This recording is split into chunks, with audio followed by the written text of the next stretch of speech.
जय हिंद साथियों। प्रार्थना क्लास सेज के यूट्यूब चैनल में आप सभी का स्वागत है। आज हम लेकर आए हैं बायोलॉजी के 1000 क्वेश्चन के महत्वपूर्ण सीरीज का पहला पार्ट, जो कि परीक्षा की दृष्टि से काफ़ी ही महत्वपूर्ण है, अतः आप इसे ध्यानपूर्वक देखें। तो चलिए, पहला क्वेश्चन है कि मनुष्य के जीवन काल में कितने दांत 2 बार विकसित होते हैं। मनुष्य के जीवन काल में कितने दांत 2 बार विकसित होते हैं, तो इसका सही आंसर हो जाएगा 20, जो कि इसे हम अस्थायी दांत कहते हैं। और मनुष्य के जीवन में जो टोटल दांत होता है यह 32 होता है। मानव शरीर में पाचन का अधिकांश भाग किस अंग में संपन्न होता है। मानव शरीर में पाचन का अधिकांश भाग किस अंग में संपन्न होता है, तो छोटी आंत। अगला क्वेश्चन है, मनुष्य में पाचन क्रिया कहाँ से प्रारंभ होती है। मुख से। मनुष्य में पाचन क्रिया कहाँ से प्रारंभ होती है, मुख से। सर्वप्रथम रक्त परिसंचरण तंत्र का अध्ययन किसने किया था, विलियम हार्वे। सर्वप्रथम रक्त परिसंचरण तंत्र का अध्ययन किया था विलियम हार्वे ने। पेसमेकर का संबंध है हृदय से। पेसमेकर का संबंध है हृदय से। चलिए, अगला क्वेश्चन है कि पेसमेकर का कार्य क्या है, दिल की धड़कन प्रारंभ करना। पेसमेकर का काम है दिल की धड़कन प्रारंभ करना। गति प्रेरक किससे संबंधित है, हृदय से। गति प्रेरक संबंधित है हृदय से। किनकी भित्तियों पर रक्त द्वारा डाले गए दबाव को रक्तदाब कहा जाता है, धमनी। किनकी भित्तियों पर रक्त द्वारा डाले गए दबाव को रक्तदाब कहा जाता है, धमनी, जिसमें शुद्ध रक्त पाया जाता है। सोते समय रक्तदाब में क्या परिवर्तन होता है, तो घटता है। सोते समय रक्तदाब में क्या परिवर्तन होता है, तो घटता है। मानव रक्त का पीएच मान होता है 7.4। मानव रक्त का पीएच मान होता है 7.4। आंसू का पीएच मान भी होता है 7.4, जबकि समुद्री जल का पीएच मान 8.4। मानव रक्त प्लाज्मा में पराया पानी की प्रतिशत मात्रा कितना होता है, पानी की प्रतिशत मात्रा होता है 80%। रक्त में 80%। रक्त में पाई जाने वाली धातु कौन सी है, लोहा। रक्त में पाई जाने वाली धातु लोहा।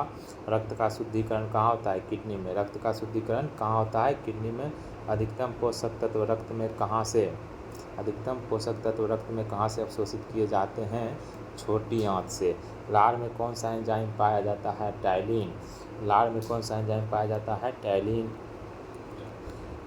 और लाइसोजाइम। पेट में भोजन को पचाने के लिए किसकी खास आवश्यकता होती है, एंजाइम। पेट में भोजन को पचाने के लिए किसकी खास आवश्यकता होती है, तो एंजाइम। लार किसके पाचन में सहायक होता है, स्टार्च। मां के अमाशय में अम्ल एक्स उत्पन्न करता है, जो उत्पन्न होता है, जो भोजन को के पाचन में सहायक होता है, वह हाइड्रोक्लोरिक अम्ल। करेब्स चक्र में किसका संश्लेषण होता है, पायरुविक अम्ल का। करेब्स चक्र में किसका संश्लेषण होता है, पायरुविक अम्ल का। मानव शरीर में खून के शुद्धिकरण की प्रक्रिया को क्या कहते हैं, डायलिसिस। मानव शरीर में खून के शुद्धिकरण की प्रक्रिया को क्या कहते हैं, डायलिसिस। पेप्सिन बदल देता है प्रोटीन को पॉलीपेप्टाइड में। पेप्सिन बदल देता है प्रोटीन को पॉलीपेप्टाइड में। पाचन क्रिया में प्रोटीन किस पदार्थ में बदल जाता है, एमिनो अम्ल में। पाचन क्रिया में प्रोटीन किस पदार्थ में बदल जाता है, एमिनो अम्ल में। वह अंग कौन सा है जो मानव शरीर में ग्लाइकोजन के रूप में कार्बोहाइड्रेट को जमा करता है, यकृत। पित्त किसके द्वारा पैदा किया जाता है या उत्पन्न होता है, यकृत। पित्त जमा होता है पित्ताशय में। पित्त कहाँ जमा होता है, पित्ताशय में। स्वस्थ मनुष्य का रक्तचाप सिस्टोलिक व डायस्टोलिक कितना होता है, तो 120 mm और 80 mm। सिस्टोलिक होता है 120 और डायस्टोलिक होता है 80। दौड़ लगाते समय मनुष्य का रक्तचाप क्या होता है, बढ़ जाता है, सोते समय घट जाता है। सामान्य मानव जीवन काल में मनुष्य का हृदय लगभग कितनी बार धड़कता है, 2 अरब बार। अगला क्वेश्चन है, मानव शरीर में हृदय का क्या कार्य है, पंपिंग मशीन की तरह कार्य करना। मानव शरीर में हृदय का क्या कार्य है, पंपिंग मशीन की तरह काम करना, पंपिंग स्टेशन की तरह कार्य करना। रक्त में लाल रंग किसके कारण होता है, हीमोग्लोबिन के कारण। रक्त में लाल रंग होता है हीमोग्लोबिन के कारण। हीमोग्लोबिन में कौन सा धातु पाया जाता है, तो लोहा। शरीर में हीमोग्लोबिन का कार्य क्या है, ऑक्सीजन का परिवहन करना। हीमोग्लोबिन किसका महत्वपूर्ण घटक है, तो आरबीसी।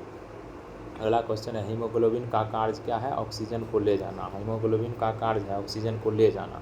किसकी सहायता से रक्त द्वारा ऑक्सीजन ले जाया जाता है, लोहित कोशिका। किसकी सहायता से रक्त द्वारा ऑक्सीजन ले जाया जाता है, लोहित कोशिका। जब कोई बाहरी पदार्थ मानव रक्त प्रणाली में प्रविष्ट होता है तो प्रतिक्रिया कौन प्रारंभ करता है, तो WBC। जब कोई बाहरी पदार्थ मानव रक्त रुधिर प्रणाली में प्रविष्ट होता है तो प्रतिक्रिया कौन प्रारंभ करता है? WBC।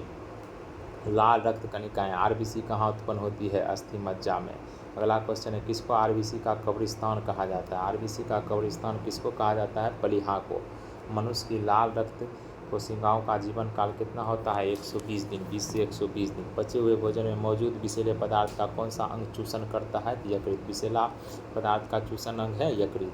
मानव शरीर में लाल रक्त कण का निर्माण कहाँ होता है? अस्थि मज्जा में। मानव शरीर में लाल रक्त कण का निर्माण होता है अस्थि मज्जा में। लाल रुधिर कणिकाओं का उत्पादन किसके द्वारा होता है? अस्थि मज्जा द्वारा। उच्च उड़नताश पर मानव शरीर में RBC की संख्या क्या होगी? बढ़ेगी। ऊंचाई पर मानव शरीर में RBC की संख्या बढ़ जाती है। सफ़ेद रक्त कण WBC का मुख्य काम क्या है? रोग प्रतिरोधक क्षमता धारण करना, रोगों से लड़ना।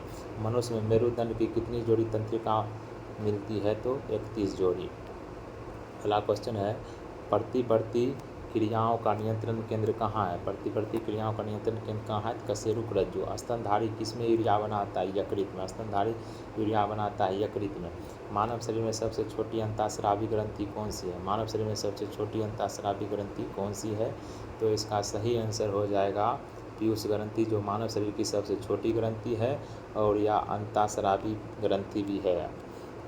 अगला क्वेश्चन है कि मूत्र का पीला रंग किसकी मौजूदगी के कारण होता है? मूत्र का पीला रंग किसकी मौजूदगी के कारण होता है? तो इसका सही आंसर हो जाएगा यूरोक्रोम। मूत्र का पीला रंग यूरोक्रोम के कारण होता है। गुर्दे का कार्यात्मक यूनिट क्या है? नेफ्रॉन। इसकी कुंज संक्रिया के कारण मानव शरीर में मिक्सीडमा रोग होता है? अब्टू ग्रंथि। थायराइड ग्रंथि के कारण उसमें प्रॉब्लम आ जाने के कारण मिक्सीडमा नामक रोग होता है। मानव शरीर के भीतर खून किसकी उपस्थिति के कारण नहीं जमता है? थिपेरिन नामक प्रोटीन के कारण मानव शरीर में खून नहीं जमता है। रुधिर के प्लाज्मा में किसके द्वारा एंटीबॉडी निर्मित होता है? लिम्फोसाइट एंटीबॉडी का निर्माण करता है। एंटीजन एक ऐसा पदार्थ है, प्रतिजन एक ऐसा पदार्थ है जो प्रतिरक्षी के निर्माण को बढ़ावा देता है। आयोडीन युक्त हार्मोन है थायरॉक्सिन। मानव के श्वेत रक्त कणों का व्यास होता है लगभग 0.07 मिलीमीटर।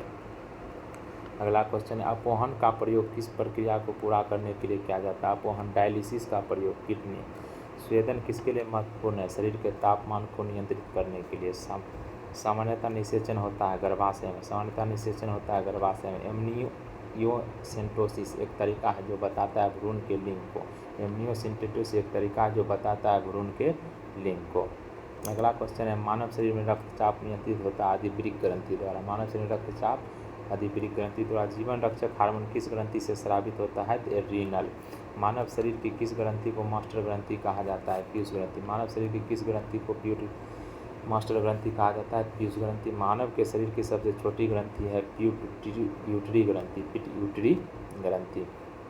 अगला क्वेश्चन है, गर्भाशय में शिशु के विकास की जानकारी हेतु किसका प्रयोग किया जाता है?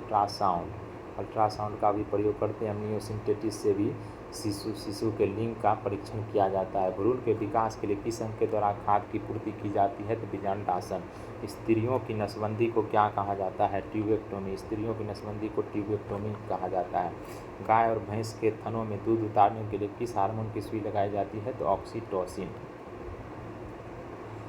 अगला क्वेश्चन है कि थायराइड ग्रंथि से थायरॉक्साइड स्रावित करने के लिए उत्तेजित करने वाला अंतःस्रावी हार्मोन कौन सा है? TSH।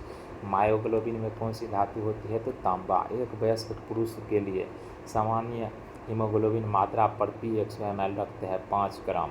मानव शरीर का सामान्य तापमान होता है 98.6 डिग्री फ़ारेनहाइट, 98.4 डिग्री फ़ारेनहाइट। अगला क्वेश्चन है कि किस शारीरिक प्रक्रम से प्रोथ्रोम्बिन का संबंध है? रक्त जमाने में प्रोथ्रोम्बिन मदद करता है। शरीर में सबसे बड़ी अंतःस्रावी ग्रंथि है थायराइड ग्रंथि। कौन सा हार्मोन लरो-उरो हार्मोन कहलाता है? Adrenaline hormone. कौन सा हार्मोन लरो-उरो हार्मोन कहलाता है? Adrenaline hormone. इंसुलिन एक प्रकार का क्या है? इंसुलिन एक प्रकार का हार्मोन। कौन सा पदार्थ मानव शरीर में सबसे अधिक कठोर होता है? तो दंत बल्ब। कौन सा पदार्थ मानव शरीर में सबसे अधिक कठोर होता है? दंत बल्ब। किस कोशिका में इंसुलिन स्रावित होता है? बीटा कोशिका। किस कोशिका से इंसुलिन स्रावित होता है? बीटा कोशिका। इंसुलिन उत्पादित होता है पेंक्रियाज द्वारा, जिसे अग्नाशय भी कहते हैं। ऑक्सीजन की उपस्थिति में सुक्रोज का कार्बन डाइऑक्साइड और जल में ऊर्जा निर्मुक्त होने के साथ पूर्ण स्थानांतरण होने को क्या कहते हैं? तो वायु शोषण। हमारी छोड़ी हुई सांस की हवा में कार्बन डाइऑक्साइड की मात्रा लगभग होती है 4%। हमारी छोड़ी हुई सांस की हवा में कार्बन डाइऑक्साइड की मात्रा लगभग 4% होती है। हृदय संबंधित है, हृदय वंचित है एकक्षिक पेशी से, मतलब हृदय अनैच्छिक पेशी है। मनुष्य में त्वचा किस स्थान पर सबसे अधिक मोटी होती है? तो तलवा पर। मनुष्य में त्वचा सबसे अधिक मोटी होती है तलवे पर। मानव शरीर का सबसे बड़ा अंग कौन सा है? मानव शरीर का सबसे बड़ा अंग कौन सा है? तो त्वचा। मानव शरीर का सबसे बड़ा अंग है त्वचा। मानव शरीर का सबसे बड़ा अंग है त्वचा। मानव त्वचा को रंग देने वाला वर्णक है मेलानिन। मानव त्वचा को रंग देने वाला वर्णक है मेलानिन। कंडरा टेंडन जोड़ता है पेशी को हड्डी से। टेंडन जोड़ता है पेशी को हड्डी से। मानव शरीर में कौन सी ग्रंथि ऐसी है जिसका संबंध शरीर की उत्तेजना से है? तो अधिविरिक ग्रंथि, जिसे हम लोग एड्रीनल ग्लैंड भी कहते हैं। आदमी के कंठ के किस भाग को अबडूधर्ग एडम्स एप्पल कहा जाता है? तो थायराइड उपास्थि को। अगला क्वेश्चन है, मानव का मस्तिष्क लगभग कितने ग्राम का होता है? मानव का मस्तिष्क लगभग कितने ग्राम का होता है? तो 1350 ग्राम। मानव शरीर में सबसे लंबी अस्थि है उरु अस्थि। मानव शरीर में सबसे लंबी अस्थि है उरु अस्थि। मुख्यतः किसकी उपस्थिति के कारण मानव शरीर उच्च वायुमंडलीय दाब के अंतर्गत भी बिना कुचला रहता है? तो कोशिकाओं में तरल। मुख्यतः किसकी उपस्थिति के कारण मानव शरीर उच्च वायुमंडलीय दाब के अंतर्गत भी कुचला रहता है, बिना कुचला रहता है? तो कोशिकाओं में तरल। आँख के रेटिना की परंपरागत कैमरे के निम्नलिखित में से किस भाग से तुलना की जाती है? फिल्म। आँख के रेटिना की तुलना कैमरा के किस भाग से की जाती है? तो फिल्म। अगला क्वेश्चन, रक्त जमने में किस तत्व की मुख्य भूमिका होती है? रक्त जमने में कैल्शियम। मनुष्य में सामान्य निर्नर रुधिर शर्करा स्तर प्रति 100 ml रुधिर होती है 80 से 100 मिलीग्राम। अधिक ऊंचाई पर मानव शरीर में लाल रक्त कणिकाएँ क्या होगी? तो बढ़ जाएगी। मानव शरीर में कोलेस्ट्रॉल का सामान्य स्तर है 140 से 180 मिलीग्राम। यदि किसी व्यक्ति की रुधिर वाहिकाओं की त्रिज्या कम हो जाए तो उसका रक्तदाब बढ़ जाए। यदि किसी व्यक्ति की रुधिर वाहिकाओं की त्रिज्या कम हो जाए तो उसका रक्तदाब बढ़ेगा। मानव शरीर के किस अंग में लसिका कोशिकाएं बनती है? तो दीर्घास्थि। स्तनियों में श्वेत रक्त, स्तनियों में श्वेत ग्रंथियां मूलतः संबंधित है ताप नियमन के नियमन से। मानव हृदय में कक्ष की संख्या है 4। मधुसूदनी इंसुलिन अंतःस्रावी एक ग्लाइकोलिपिड है। मधुसूदनी अंतःस्रावी एक क्या है? ग्लाइकोलिपिड। मानव शरीर में पैरों की हड्डी है फिबुला और टिबिया किसकी हड्डी है? तो इसका सही आंसर हो जाएगा पैर। फिबुला और टिबिया हड्डी पैर में पाई जाती है। तो आज का सेशन समाप्त हुआ, फिर अगला सेशन आएगा, इससे आगे का क्वेश्चन लेकर आएंगे। वीडियो को देखने के लिए आप सबों को धन्यवाद।